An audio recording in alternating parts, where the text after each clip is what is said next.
Oh, whoa. Creepy. Very creepy.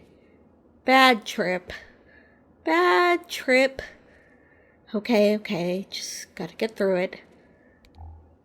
Have faith. It looks like it's gonna kill me. I guess I have to. Have faith.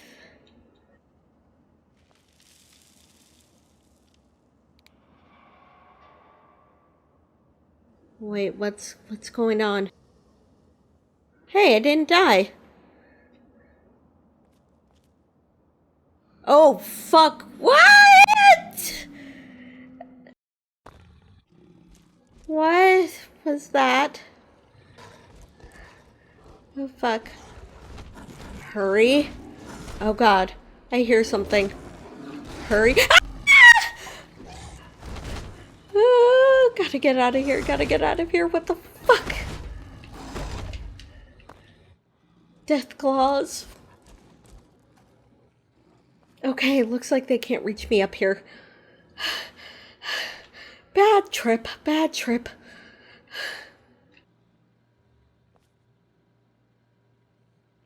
There's notes.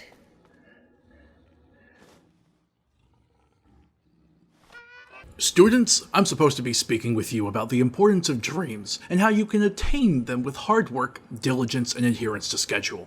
I'd like to talk with you about dreams, but the dreams I wish to examine aren't those that end up with you and a lovely young wife or a smart, brave husband.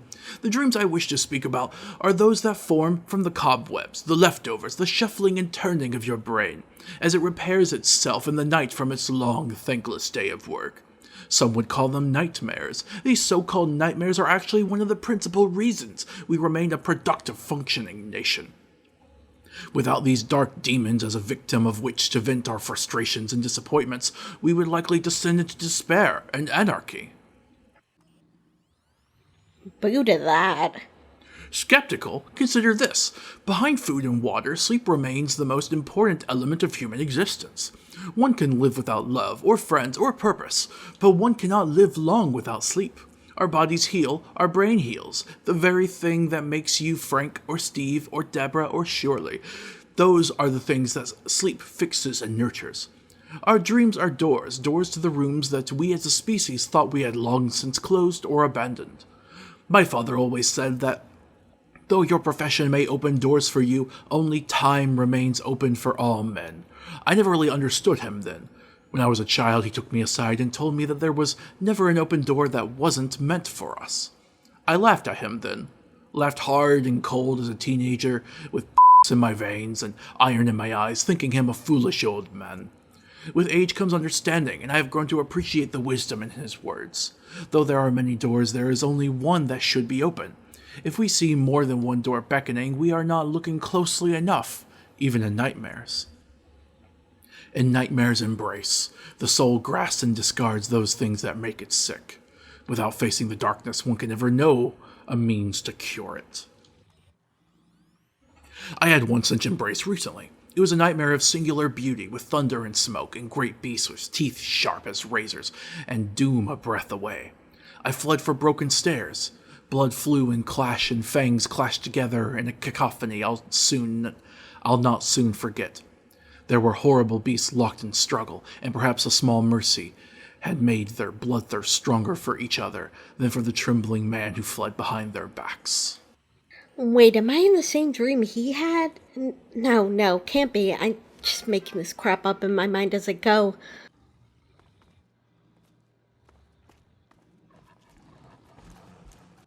I wonder what this is.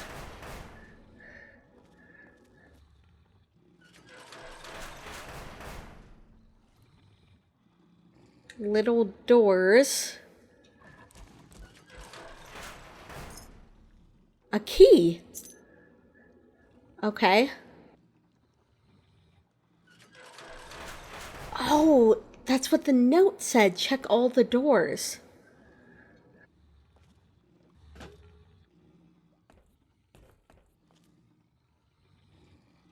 Oh, fuck. Oh, shit.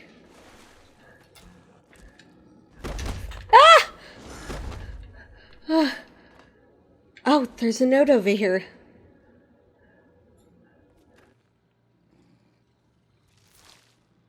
And a lever? Mushrooms. I clambered up the stairs, breath heaving out in giant heaving gas. I found myself in a destroyed building, its skeleton creaking and groaning under my weight as I darted from shadow, trying to avoid the attention of those horrible beasts that wandered below me. There was a small model house on a stand that caught my eye. It had 4 tiny doors, and each bore an unusual object above its frame. In one of the doors I found a key, though my destiny was tied with another one of the doors, one chance, one door. I stole a glance out of the building and realized with a start that I was inside another building, an improbable huge construction that surrounded me, rising into the darkness. Glancing down, I saw a broken down car next to a pile of rubble. I was buoyed by what I saw there. In the middle of all of this darkness and decay, there grew a majestic fungus, its bright cap bearing the mantle of sunshine's glow. Heartened, I continued up the stairs, leaving the horrors as far beneath me as possible. Ooh, sunshine's glow. Yellow. Purple. Blue. Come on. Yellow. The yellow ones. Okay. I guess I gotta leave those there. Oh, I can get back up. Alright. I've been doing way too many puzzles if I'm now dreaming about them.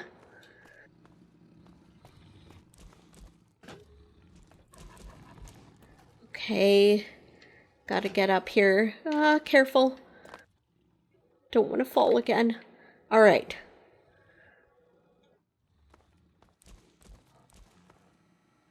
Another note.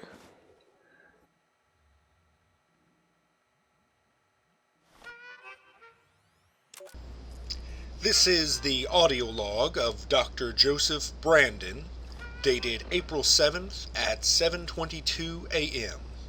Yesterday we admitted a patient, Mrs. Annalee Carson, for injuries sustained during an automobile accident.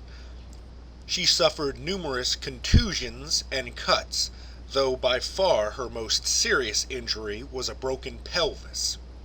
The issue we're experiencing is that Mrs. Carson, a 68-year-old woman with a broken pelvis, is gone. Sometime last night, between 3 a.m. and 3:30 a.m., according to the night shift nurses, Mrs. Carson disappeared from her bed along with her IV stand. There's no record of anyone entering or leaving the hospital during those hours, and yet Mrs. Carson, a near immobile elderly woman, somehow escaped notice and vanished. Needless to say, this is our highest priority to determine what happened to one of our patients. In addition to Mrs. Carson's well-being, it is paramount to the success of this hospital that we not make a habit of losing patients. Dr. Brandon, out. Huh, that's strange. Why would I dream about some random woman disappearing from a hospital?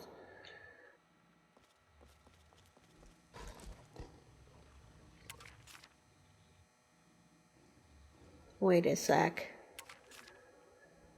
No, it was a broken pelvis.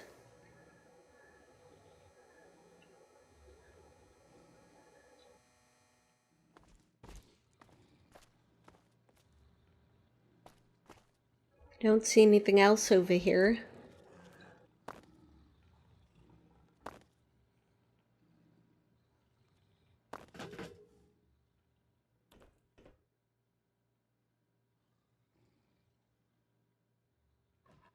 There's a cage over there, possibly some more stairs.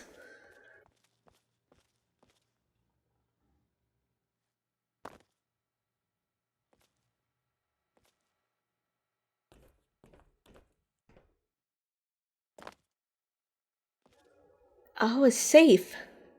The key, it goes in the safe.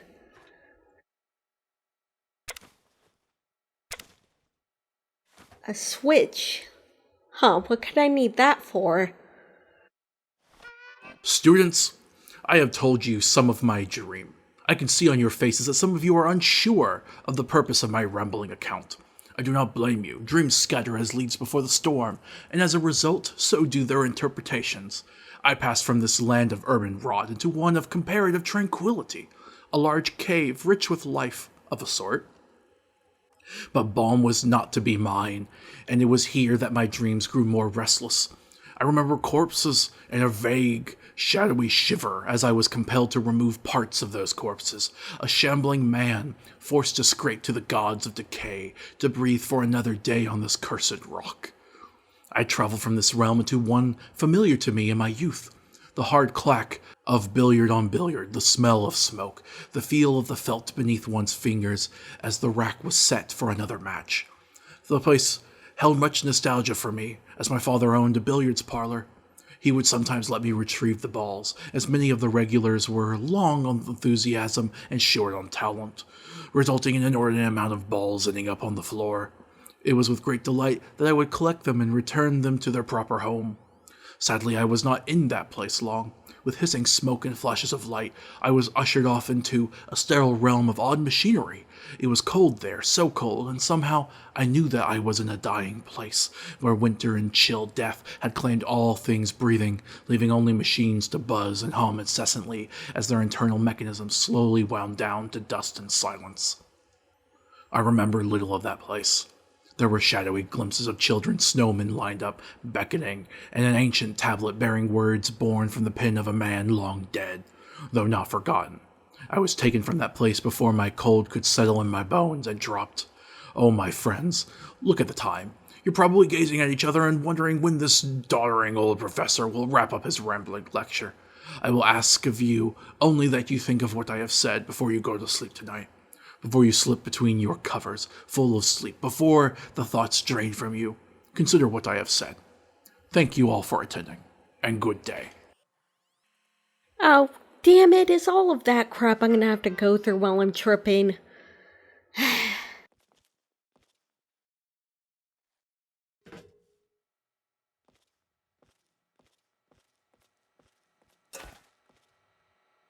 Oh, the switch fits right here.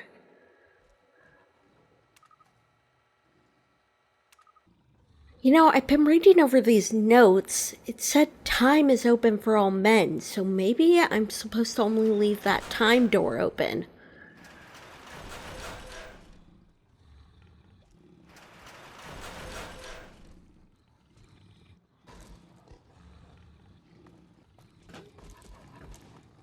Alright, so the time door is open, the yellow mushrooms are out, and the pelvis isn't crossed out.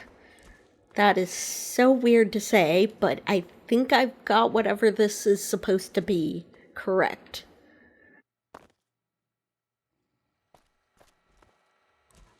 It's happy! I must have gotten it.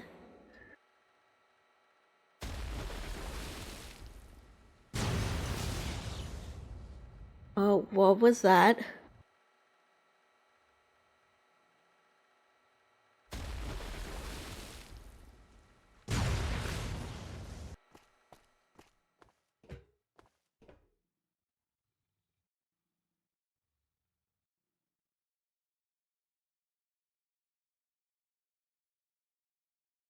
Oh, hey, it's pointing down now. I think maybe I'm supposed to just play with these levers until I get it.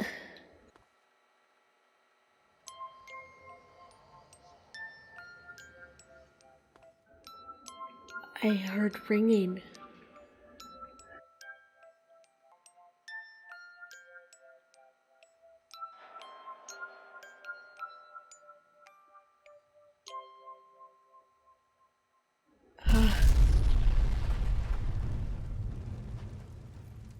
Okay. That was a really loud boom.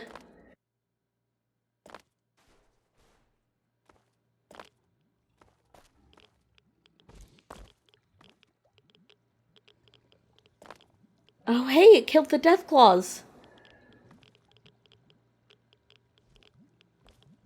Some coins in this box. Okay.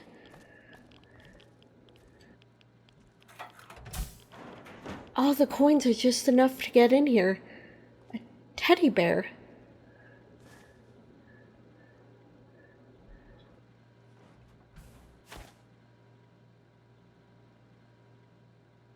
Okay. Oh, I'm somewhere else now. Alrighty then.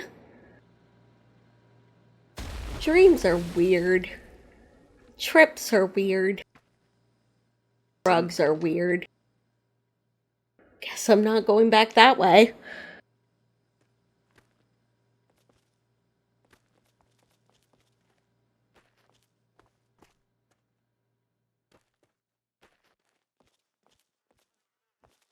Ugh, I have a feeling I'm gonna need the parts of that animal. I don't know. Gun. No ammo, though. I'm keeping this secret. I don't trust those other two. One of them looks like a hippie with his long hair and his sandals. The other guy seemed okay, but I don't like the way he keeps looking at me. They want my gun, but there's no way in I'm giving it to them. I've got the gun, and I'm calling the shots around here. I did find something that might be handy, and I quickly hid it from the other two. It was a key to a safe that we found. I'll open it when the other two are sleeping. Maybe it's something that will get me out of here. In the meantime, I've hidden the key under a rock, so they won't find it. It's in the back of the cave behind that little patch of blue fungus. Paranoia. Okay then. I guess I gotta look for the blue mushrooms in that key. There's the blue mushrooms.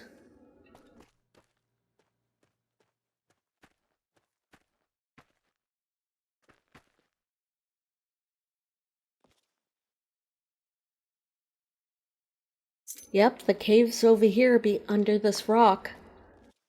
I guess I should open the safe.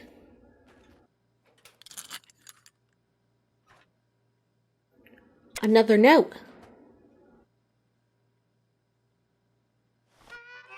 I think I almost have it. If I fail, I hope that this information is of use to the next unfortunate soul to end up in this place.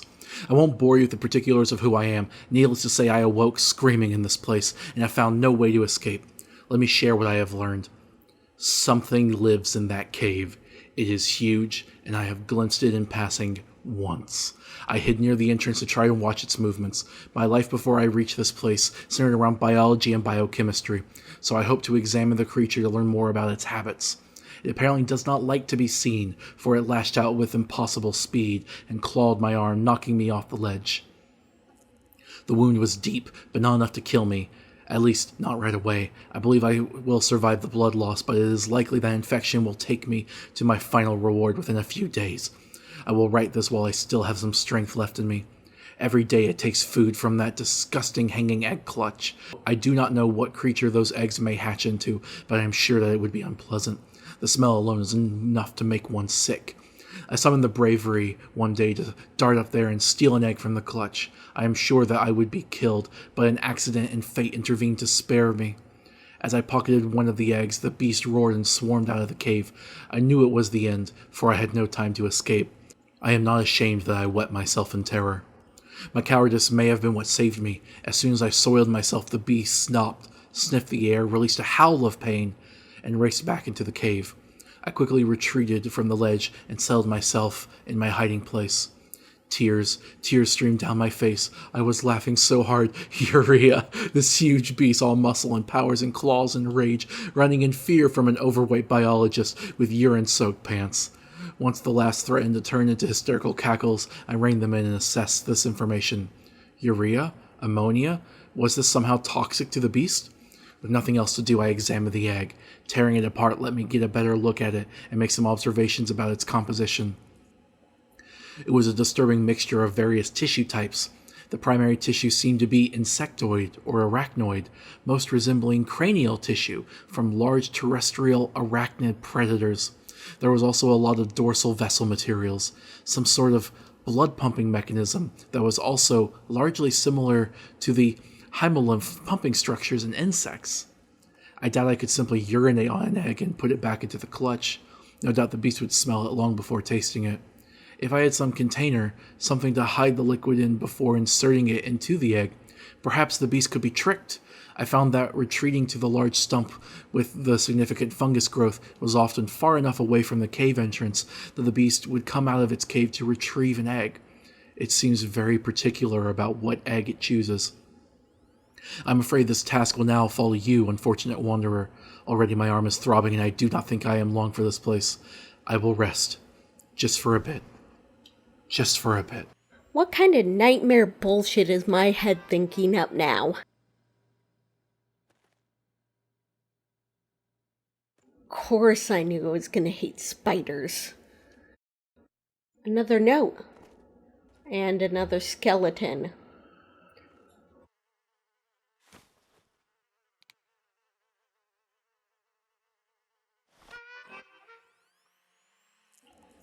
I'm leaving this in case anyone finds me. I do not think I am going to make it out of here alive. I will try to start at the beginning. I'm Larry. I work as a body shop guy in Upper Sacramento at a place called Big Eddie's Dent and Ding. I have a wife and a 4-year-old boy named Marky. Sunday night, 9:30 p.m., I climbed into bed with my wife and fell asleep. Some hours later, I awoke to use the restroom. When I awoke, I noticed that the room seemed quite chilly and that the bedroom's lights looked funny. When I rolled over to get out of bed, I realized there was no bed. I was lying on the ground in some sort of cave. My pillow was there, and my pajamas were still on. That was all. I screamed for my wife and kid, panicked, eyes rolling. After a few minutes of this, I settled down a bit. I realized this had to be a dream. Never have I felt a dream so real. It was not long before I discovered the others. There were 2 others. One guy, Bill, was a hiker and had fallen asleep outside with his backpack for a pillow.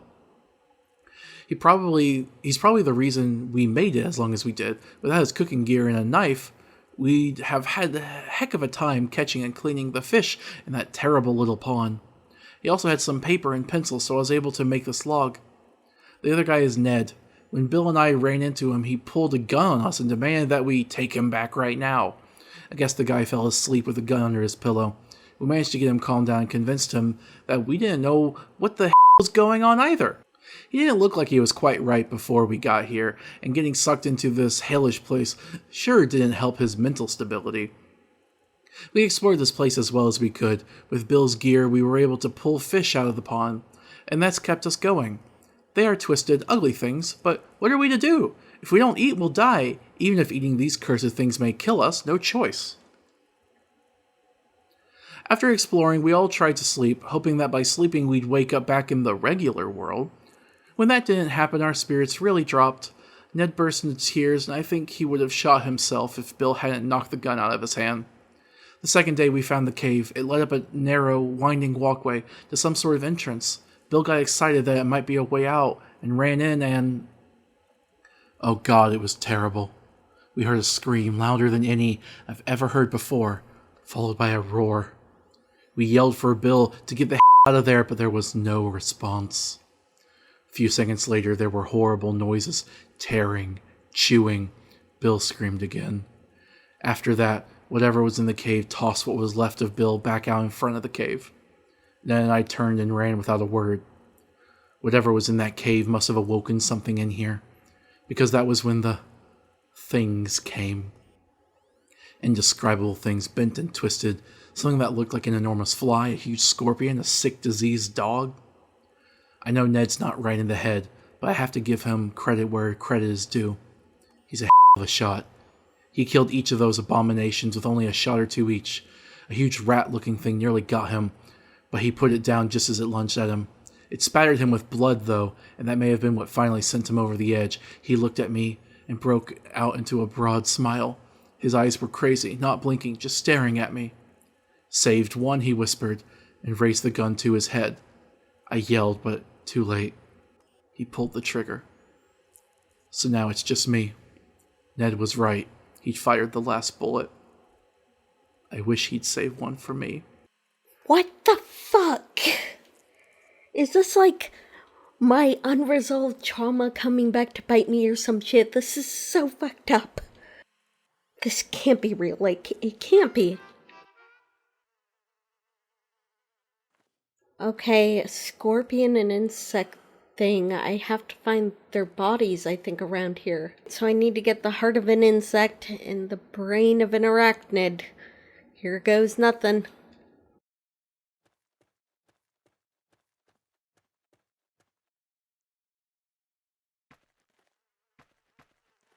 Uh,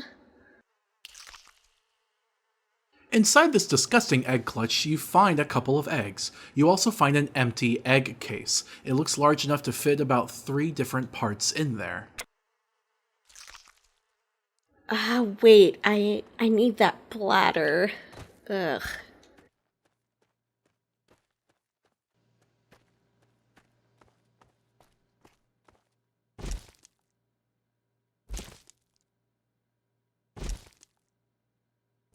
Oh shit, it came out.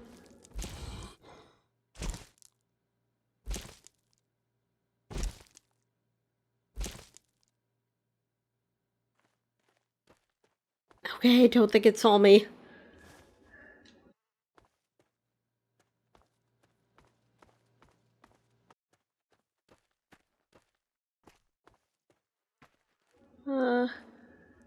Okay.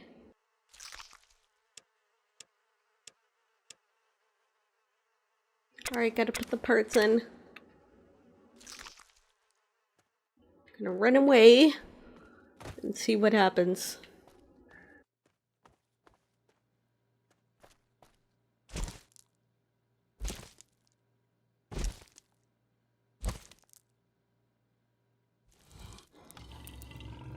Okay.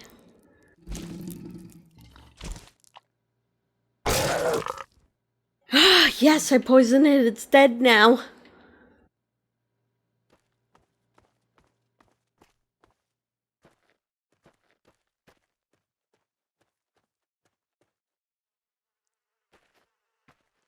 Oh my god, it was a fucking death claw. But then what was it eating? Okay, valve coins. I think I need the valve on this thing.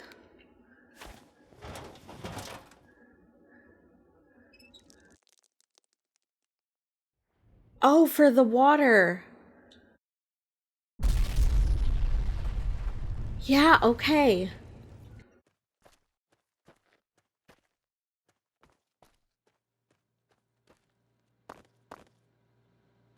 Another preservation shelter. Well, I've got the coins.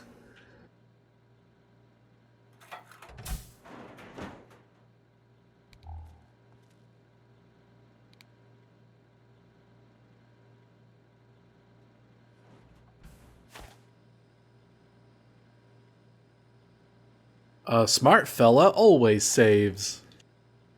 Guess I'll keep that in mind.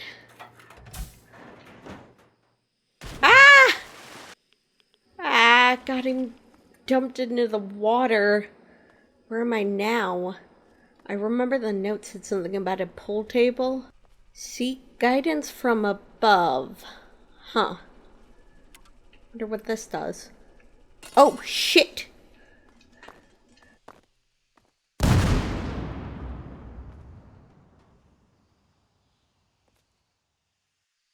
Ow.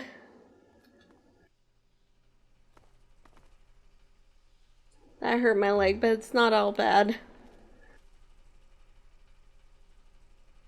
Wonder what this one does.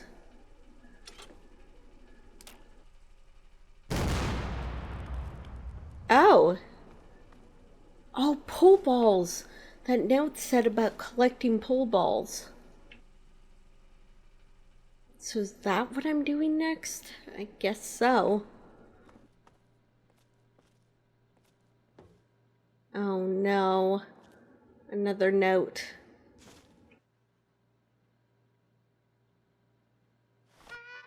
April 1st. I am so scared. My name is Sarah. My name is Sarah. I am scared. I can't even remember who I am. If anyone finds this, I was driving to the grocery store. There was a strange sound like crickets. And then a sound like a big wave crashing and oh god, oh god, oh god. I nearly broke the pencil. Grabbed it so hard. Only one I have. Need to slow down. Think, Sarah. Think. Deep breaths. Big wave crashing. And here I am. Car is sticking out of the ground. And there's nothing but a street light. It's on. It's still on. How is it still on? For God's sake, how is it still on? Deep breath. Deep breath, Sarah. April 3rd. Nothing here. One big cave. Ate my pork and beans that I found under the seat. Must have rolled there after my last grocery run. After my last grocery run. It must have rolled under the seat after my last grocery run. Ate all of it. Cleaned my plate. I was a good girl, Mommy. All gone now. April 6th. Been nearly a day or so since I drew. It has been almost 2 days since I had anything to drink. Finished my Nuka-Colas. No choice. Going to try some of that water in that pond. The one with all the pretty mushrooms. April 7th. So sleepily. Not feeling too good. Love you, Mom and Dad. God, I'm so scared. Please help me. I'll be good. I swear. Was she supposed to, like, die in a car crash, or did she fall asleep up behind the wheel? I don't know. Oh, here's one.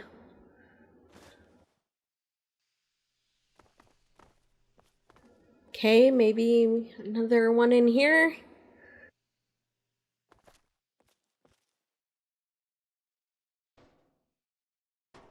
Oh, there's one.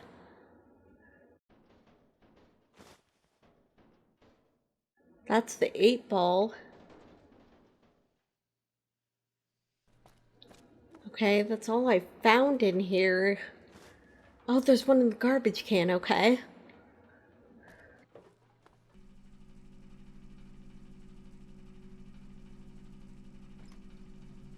Alright, let me put them in here. Let me try this. Oh! Oh, it's shooting them. Cool.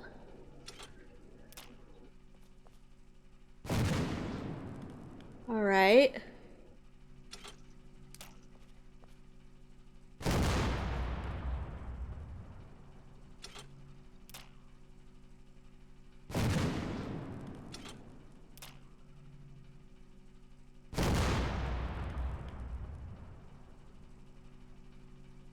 Oh, alright, that should be all the balls.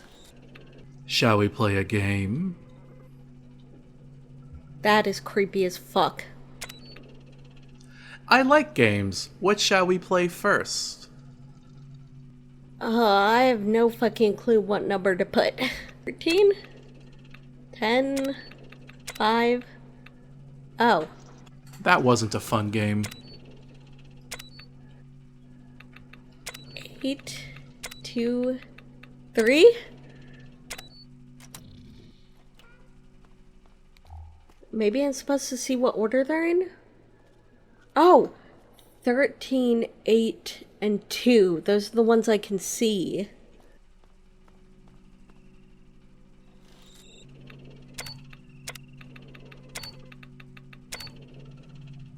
I got it! Alright. How fun! You are very nice to play a game with me. Power me down and step back to the plate and I will show you a light show. Oh, okay.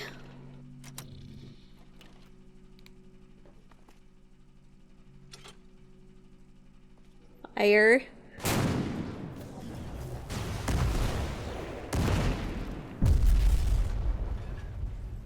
Oh, well, that was a light show.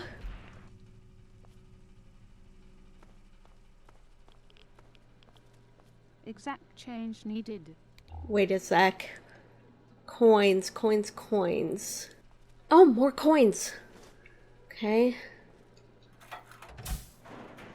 Wonder where this is gonna take me next.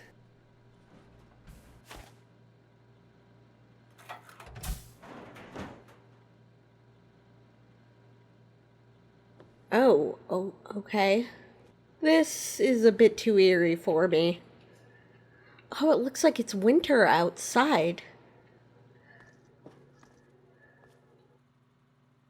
Or not.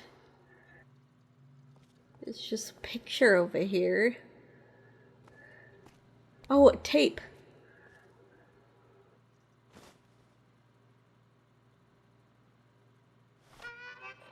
Oh, how I enjoyed Christmas as a little boy. We would travel to Michigan every year to celebrate with the family. I was always amazed with all of the snow. Snow everywhere. Back in Maryland, we didn't get a lot of the snow, and some years we didn't get any at all. Here, though, the snow stretched out as far as the eye could see. My cousins and I would build snowmen. We loved building an army of snowmen, though we usually were not able to make a complete army.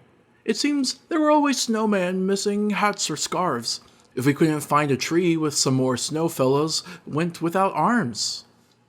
We would then line up behind our respective snowmen and start the war. The war consisted of hurling snowballs at the other snowmen until all of the accessories were knocked off. A snowman without a hat or scarf has no place on the battlefield. Wonderful, cold days, red noses laughing and rolling around in the snow. The only souring part of the whole experience was the far too frequent visit of a friend of the family who would sometimes take care of us while the adults were doing things. She would demand we solve these ridiculous word puzzles before we went out to play. Sometimes we'd have to work on them for hours before she'd let us go outside. When we were free, though, oh, how we would run. Straight into the snow, each footfall a promise to the snowbank before us, which we would hurl ourselves into with the force of a cavalry charge. I suppose I have her to thank for helping to cultivate a fondness for words at an early age, but I surely did not throw any praise her way as a child. Girl, great, a word puzzle. All right.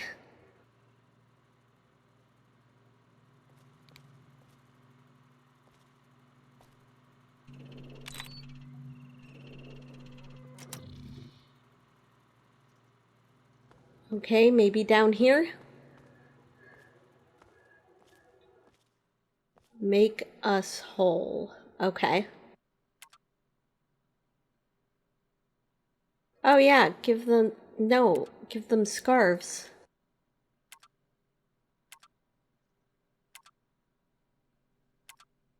Alright, give them hats, scarves, and arms.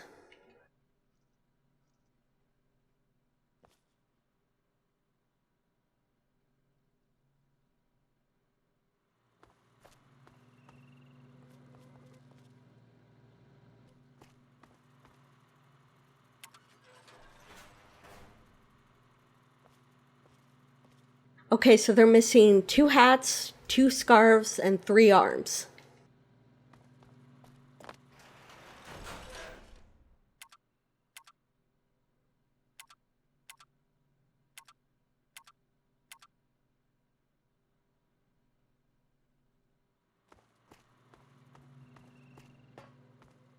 Okay, let's see if this works. Oh, they're all good. All right.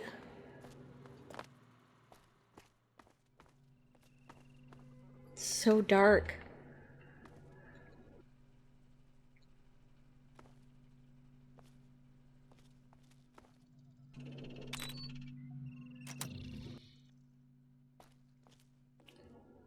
Really? Painted door? Damn it. Oh, open this. It learns. Hurry. Huh? Oh, shit! Fucking hell. Pull up the transformer. Swift as a swallow. Sure as any dream. Brief as the lightning in the cully night. Okay. Shadow? Shadow. Okay. Short as any dream. Okay. Brief as the lightning in the cullied night.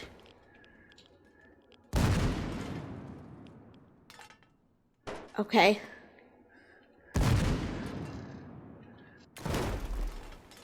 Ah!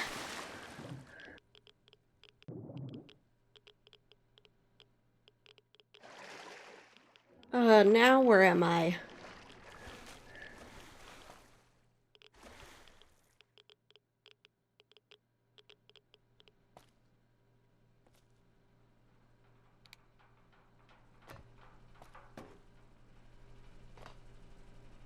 Exact change needed. Ah, damn, I need coins. Maybe there's some under the water? Oh, there's coins in here.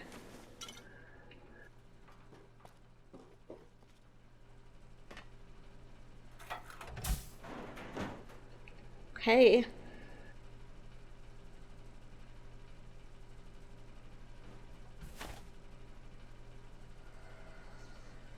Exact change needed.